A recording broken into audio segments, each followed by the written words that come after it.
Olá, vamos continuar aqui o nosso curso de ótica. Nós vimos nas aulas anteriores a ótica geométrica, como que ela é importante, como que as lentes, né, principalmente o fenômeno da refração, como que ele determina a vida. Aprendemos um pouquinho da ótica do olho, principalmente o olho humano, aqueles defeitos que podem acontecer, como corrigi-los. Mas hoje nós vamos começar uma aula diferente. Nós vamos falar da ótica física, aquele tipo de fenômeno que acontece com a luz e que depende da constituição, depende de como a luz é constituída, é feita, como que ela existe, quais são seus componentes, como que tudo isso se conjuga, gerando fenômenos um pouco diferentes daqueles que nós vimos da ótica geométrica, onde estávamos preocupados apenas com a propagação da luz. Muito bem, nós então vamos falar um pouquinho da ótica física e para começar nós temos que lembrar algo que eu falei desde o início, mas vou revisar aqui, que na verdade a luz é um fenômeno ondulatório. A luz, ela é uma onda, não é? E portanto, sendo uma onda, ela tem algumas periodicidades. A luz é uma onda muito especial, porque ela tem uma periodicidade no tempo e no espaço. Deixa eu explicar o que significa isso. Significa que se eu estiver parado numa posição, então eu fixei o espaço, e luz estiver passando, eu enxergo uma oscilação temporal. E se eu estiver parado no tempo, se eu tirar uma foto, né, da onda se propagando, eu vejo que no espaço ela oscila também, não é? E essas duas oscilações levam a fenômenos interessantes. Também eu disse que a luz é uma grandeza, né, um fenômeno de natureza eletromagnética. Isso significa que o que está oscilando, o que constitui essa onda, são os chamados campos elétricos e magnéticos.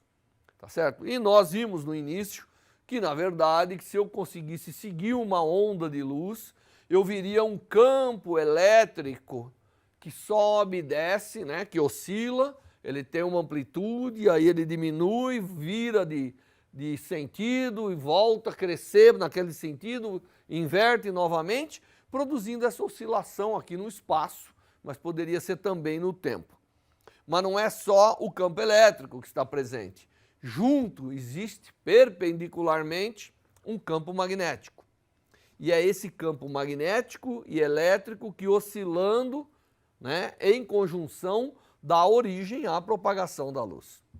Então a luz, do seu ponto de vista constitucional, ela é campo elétrico e magnético. Então tudo aquilo que a gente aprende na eletricidade e no magnetismo, a luz vai ter a ver, né? Nós vamos aprender em aulas posteriores como que tudo isso vai acontecer. Muito bem, então o fenômeno luminoso é essa composição que oscilando os seus campos, como eu disse, aqui é a amplitude do campo elétrico, aqui do magnético. Se eu parar no espaço, eu vejo esses campos crescerem, inverterem, voltarem. E se eu tirar uma foto, como aqui, que é congelar o tempo, eu vejo essa propagação espacial.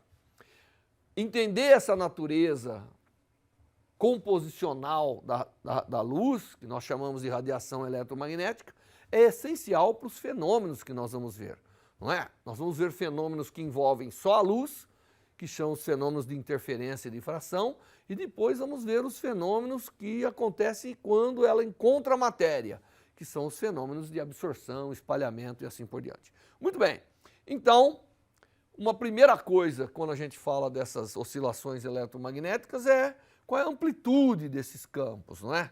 Então, E0 vai ser a amplitude dos campos.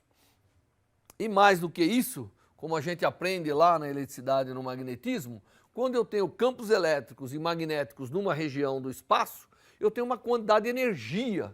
Se você se lembra da mecânica, a existência de energia é aquela capacidade do sistema em realizar trabalho, em deslocar outros corpos. Aqui no caso seriam cargas que poderiam ser deslocadas na presença da radiação eletromagnética. Muito bem, a existência de uma amplitude, como nós aprendemos lá no eletromagnetismo, equivale a uma quantidade de energia por unidade de tempo e por unidade de área quando essa luz se propaga. E isso nós damos o nome de intensidade.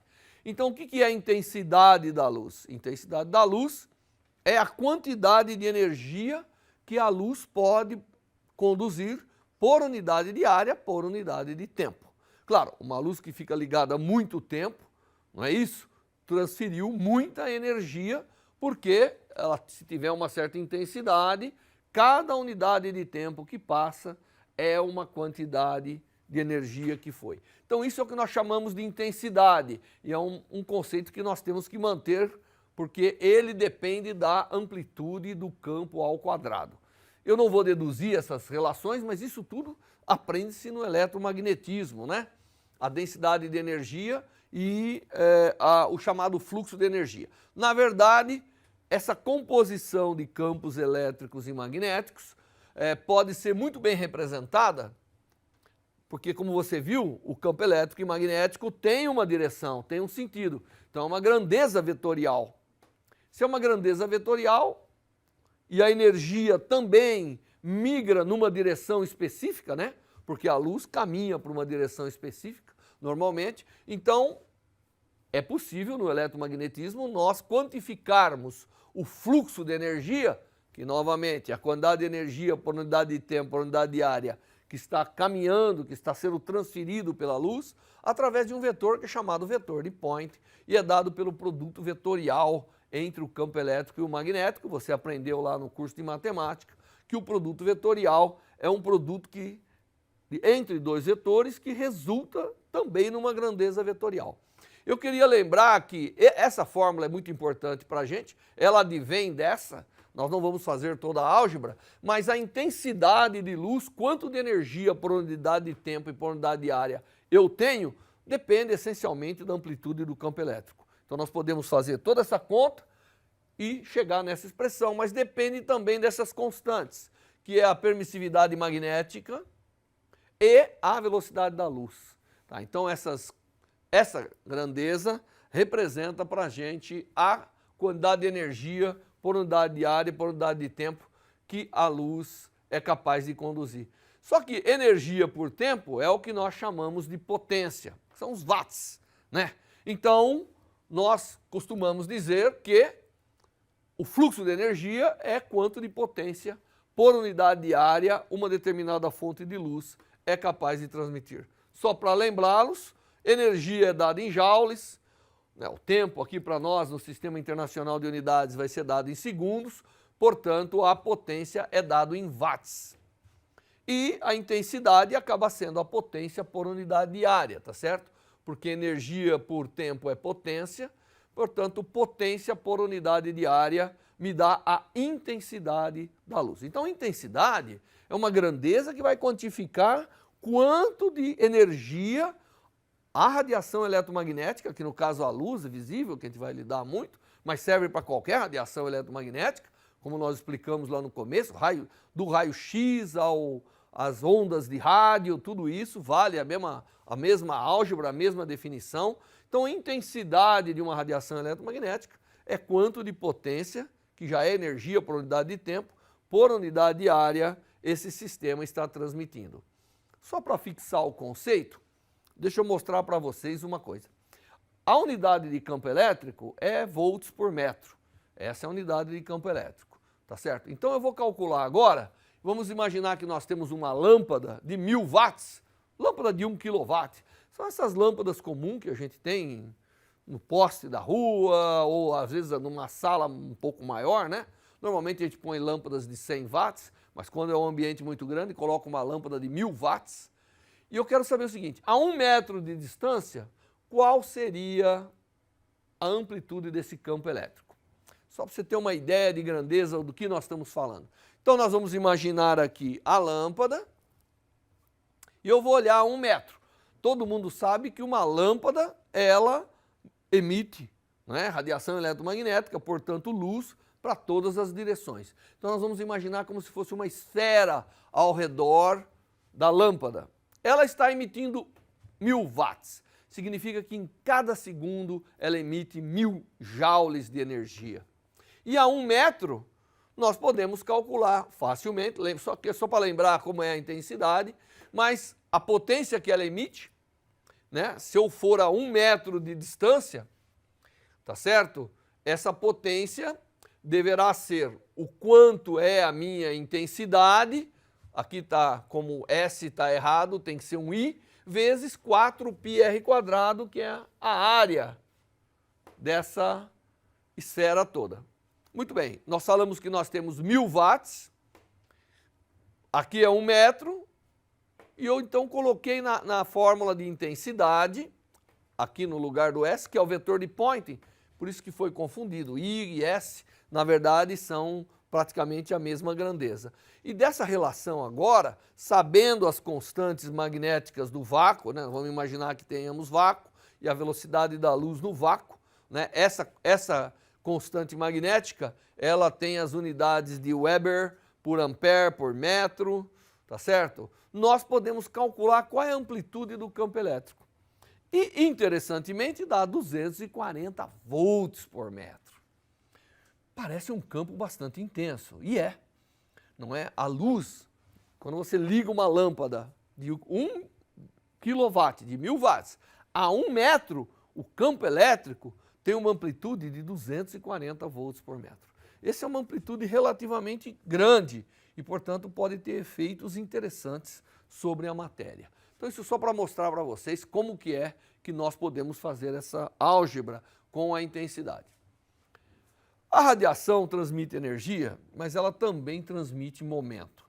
O que é transmitir momento? É ser capaz de fazer força sobre aquilo que a luz interage. E quanto de momento ela é capaz de transmitir? Bom, nós poderíamos fazer uma conta aí, né? Porque quando você tem energia, uma densidade de energia, esse Uzinho aqui seria a quantidade de energia envolvida, né, na transmissão. Imagine que eu tenho uma superfície negra e eu acendo uma lâmpada. Toda aquela luz é absorvida ali. É interessante que eu transfiro energia, mas transfiro momento também. Então essa é a chamada força da radiação. Quando há absorção, uma superfície negra, o momento feito é a quantidade de energia transmitida dividido pela velocidade da luz. E quando há reflexão, imagine que fosse um espelho. Aí você vai falar, bom, aí não ficou nenhuma energia, então não tem força feita. Não, não. Um espelho é como se ele absorvesse e reemitisse. É como se eu desse um tiro, a superfície absorvesse a bala e reemitisse. Ela ganha 2 vezes aquele momento. Ganha na hora que absorve e na hora que emite. Então é 2 vezes a energia absorvida dividida pela velocidade da luz. A transferência de momento, ela acaba sendo muito relevante, porque em geral a gente acha que luz está associado apenas à transmissão de energia, mas não, está também associado à transmissão de momento, de força, de esforço mecânico, né? E isso tem consequências das mais distintas. A quantidade de momento transmitido e o tempo que demora para essa transmissão é o que nós chamamos da força. A força é a razão entre o momento transmitido e o tempo que demora. E, normalmente, essa grandeza recebe o nome de pressão de radiação. Todo mundo já ouviu falar da pressão de radiação, porque, como eu vou falar no final, o rabo do cometa, que sempre se afasta do Sol, etc., tem a ver com essa pressão de radiação. Então, para a gente ilustrar um pouquinho, né, eu já falei de força, não vamos falar muito de força ao longo das outras aulas, mas deixa eu mostrar para vocês que se eu pegar um feixe de luz que tenha 10 watts por centímetro quadrado, isso aqui não é um é um farol de carro, por exemplo, né, e ele emite um feixe paralelo de luz. Vamos lembrar que o feixe paralelo é aquele onde os raios caminham paralelo, né, tendo uma certa área. E então eu tenho aí um vetor de Poynting ou intensidade de 10 watts por centímetro quadrado. E ele incide durante 1 hora em um espelho plano de 1 centímetro. Imagine que eu vou pegar um espelhinho de 1 centímetro quadrado, botar na frente do farol de um carro. Qual é a força exercida? Só para você ter uma ideia da quantidade de momento que vai ser transmitida. Eu poderia calcular quanto de energia eu vou transmitir, mas lembre-se que o momento é essa quantidade de energia, uma vez que eu tenho a quantidade de potência, tenho o tempo, que isso vai, e a área que eu vou iluminar, então eu estou transmitindo 10 watts por centímetro quadrado em 1 centímetro quadrado, então multiplicando eu tenho quantos watts, multiplicando pelo tempo, que é 300, que é 1 hora, portanto, é 3.600 segundos, eu acabo tendo a energia total transmitida no espelho. É um espelho, teve reflexão total, então o momento transmitido é 2 vezes essa energia dividido pela velocidade, e eu acabo tendo ali um valor que é 2,4, 10 a menos 4 no sistema MKS. Isso dá uma força de 6,7, 10 a menos 8 newton. É uma força muito pequenininha. Então, apesar da luz fazer força, ela faz uma força muito pequenininha. Porque senão, você imagina, você sai no sol, o sol ia fazer uma força jogando você contrário, né? Jogando você na parede. Isso não acontece porque a força é muito pequenininha. Mas existe, de fato, essa força presente. Em algumas situações, ela vai ser extremamente importante, como nós vamos ver. Muito bem. Voltando, então, nós temos que olhar, para a gente entender a ótica física, nós temos que olhar a radiação eletromagnética como essa onda composta de campos elétricos e magnéticos e que transfere uma certa quantidade de energia, um fluxo, né, de energia à medida que ela se propaga pelo espaço. Tá certo? Então, vamos voltar um pouquinho aos campos. Para a gente poder fazer algumas contas, nós temos que saber expressar de uma forma algébrica os campos elétricos e magnéticos. Então, o campo elétrico, ele é dado, como tudo que oscila, normalmente nós representamos por funções trigonométricas, né? Principalmente aquilo que oscila e tem a periodicidade. Então, o campo elétrico pode ser escrito como uma amplitude. Aqui, claro, o campo é vetorial, o campo elétrico. Eu deixei toda a característica vetorial num vetorzinho E, que normalmente nós chamamos de polarização. E então, a expressão para o campo elétrico é algo que oscila periodicamente no espaço, coordenada x, e no tempo. A periodicidade no espaço vai estar associado com o comprimento de onda e a periodicidade no tempo vai estar associado com a frequência. Da mesma maneira, o campo magnético é um vetor E', que é perpendicular ao vetor elétrico, de tal maneira que o produto vetorial sempre dá o vetor de Point, como eu falei, que é a direção onde a energia é carregada nessa radiação eletromagnética. Essa é a forma que a gente tem de expressar os campos. E eles oscilam no tempo e no espaço, só que às vezes eu posso retardar ou antecipar um pouquinho, né, ou adiantar, desculpa, a oscilação dos campos. Então nós introduzimos o conceito de fase. Já já eu vou mostrar o gráfico, mas como você tem uma oscilação, ela pode se antecipar ou atrasar. E para compensar isso, nós introduzimos o conceito de fase. Então essas funções trigonométricas, e aqui eu já tomei a liberdade de tirar um pouquinho o vetor, polarização, sabendo que tem uma direção determinada para o campo elétrico, que é a polarização da onda. E introduzir aqui o que nós vamos chamar de fase, que é o retardo ou o adiantamento dessa onda. Essa grandeza 2π sobre lambda é o que nós chamamos de vetor de onda, eu já havia definido para vocês anteriormente. Vamos imaginar agora que eu pegue uma onda eletromagnética e acompanhe, faça ela não variar, eu estou seguindo a onda. Se eu seguir a onda, então todo aquele argumento do seno é uma constante, não varia. Eu me fixei com a onda. Nesse caso, isso aqui é uma expressão que mostra que x dividido pelo tempo tem que ser igual, né? Imaginando a fase zero, tem que ser igual a ω dividido por k. Imaginei isso zero, mas poderia ser uma constante qualquer. Mostrando que a velocidade da onda, que é a velocidade da luz, é a frequência dividido por esse vetor de onda. Essa é uma relação também importante às vezes, né? E só para fixar o conceito, aqui é um desenho do campo elétrico, que agora nós vamos sempre caracterizar a radiação pelo campo elétrico, embora tenha o campo magnético junto, nós resolvemos escolher o campo elétrico como a quantidade que quantifica a radiação eletromagnética, embora os dois são importantes. Mas nós escolhemos deixar tudo, eles estão relacionados, então nós expressamos tudo em termos do campo elétrico. E essa é a variação espacial, e como eu já havia dito, uma oscilação completa espacial define o comprimento de onda, uma oscilação no tempo, uma oscilação completa no tempo define o que nós chamamos da frequência. A velocidade da luz é a o comprimento de onda dividido pelo período de oscilação, e o inverso do período de oscilação é a frequência. Então isso chega a uma expressão interessante, que é que a velocidade da luz é lambda vezes a frequência, que a gente usa comumente nos conceitos. O fato de ser esse fenômeno oscilatório no tempo e no espaço gera dois fenômenos importantes, a difração e a interferência, que são os fenômenos físicos mais importantes da chamada ótica física e os quais nós vamos aprender nas aulas seguintes. Apenas para dar um exemplo, porque eu não vou falar mais da pressão de radiação, embora vocês tenham que saber que a ótica física prevê sim que a luz faça uma força sobre os objetos que ela interage. Eu vou falar um exemplo que é comum, que os astrônomos conhecem muito, que é a pressão da radiação na cauda do cometa. Então o cometa está se aproximando do Sol, o Sol é como uma grande lâmpada emitindo muita energia, muita radiação eletromagnética, e o que se nota é que a cauda do cometa sempre se afasta do Sol. A razão disso é que essa poeira toda que acompanha o cometa absorve a luz e sofre uma força, né, deixando-a afastando sempre do Sol. Essa é a razão pelo qual o rabo do cometa, ou a cauda, sempre se afasta do Sol. É a pressão da radiação.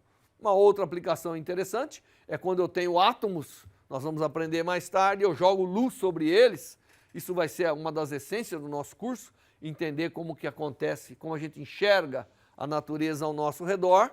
Toda vez que um átomo absorve radiação, desaparece essa radiação, ele adquire um movimento. Esse é o chamado recuo do átomo e tem aplicações diversas. O fato de você fazer força sobre os átomos e moléculas acaba tendo uma aplicação muito grande. Muito bem, essa primeira aula então deu uma introdução geral aos conceitos que nós vamos utilizar agora para construir os fenômenos básicos da ótica física. Até a próxima aula, onde vamos começar já falando um pouquinho sobre o fenômeno da interferência.